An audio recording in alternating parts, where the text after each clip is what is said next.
Ipinagdiriwang ngayong araw ng ating mga kapatid na Muslim ang Eid al-Fitr o ang pagtatapos ng Ramadan. Ngunit paano nga ba ito ipinagdiriwang ng ating mga kapatid na Muslim? Alamin natin yan sa report ni Marita Muahe. Kamakailan idineklarang non-working holiday ni Pangulong Rodrigo Duterte ang July 6 dahil sa Eid al-Fitr o ang pagwawakas ng Ramadan. Ngunit ano nga ba ang Eid al-Fitr? Ito ay isang napakahalagang okasyon para sa mga kapatid nating Muslim na hudyat ng pagtatapos ng Islamic Holy Month Ramadan at pagsisimula ng buwan ng Shawwal, ang ikasampung buwan ng Islamic Lunar Calendar. So, hingi ng kapatawaran kung sino ang nagkasala. Kahit hindi nagkasala, normal ito kung tao lang tayo. Kuminsan may mga shortcoming tayo sa kapatid natin, sa magulang natin, sa kapwa natin tao. So itong oras na hingi tayo ng kapatawaran ng forgiveness sa bawat isa. Yun ang ibig sabihin, yun ang essence ng Eid al-Fitr. Ang lahat ng mga Muslim sa buong mundo ay nagsasagawa ng fasting sa buong buwan ng Ramadan at ang festival ng Eid ay isang reward para sa kanila. Bukod sa fasting o hindi pagkain, iniiwasan din ng mga kapatid nating Muslim ang lahat ng uri ng bisyo.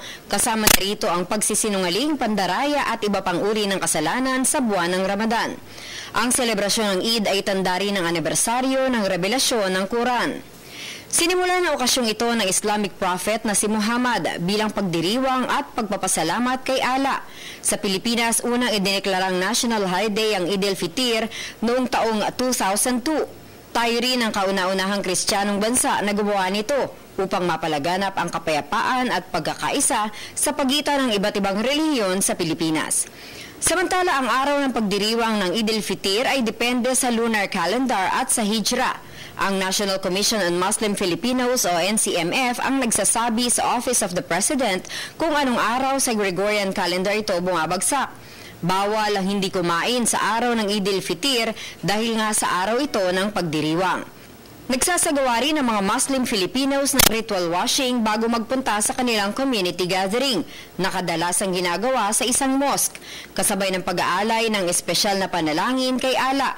Nagbibigay din sila ng obligatory charity sa pamamagitan ng pagbibigay ng zakat al-Fitr at nakikinig ng mga special sermons tungkol sa okasyon.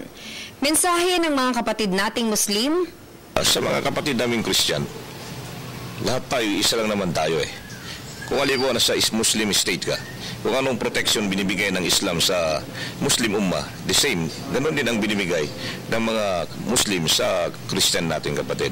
After all, we are belong to one grandfather and one grandmother na Adam and Eve. Nagkaroon lang ng difference sa belief dahil maraming propeta lumabas. But after all, we have only one God.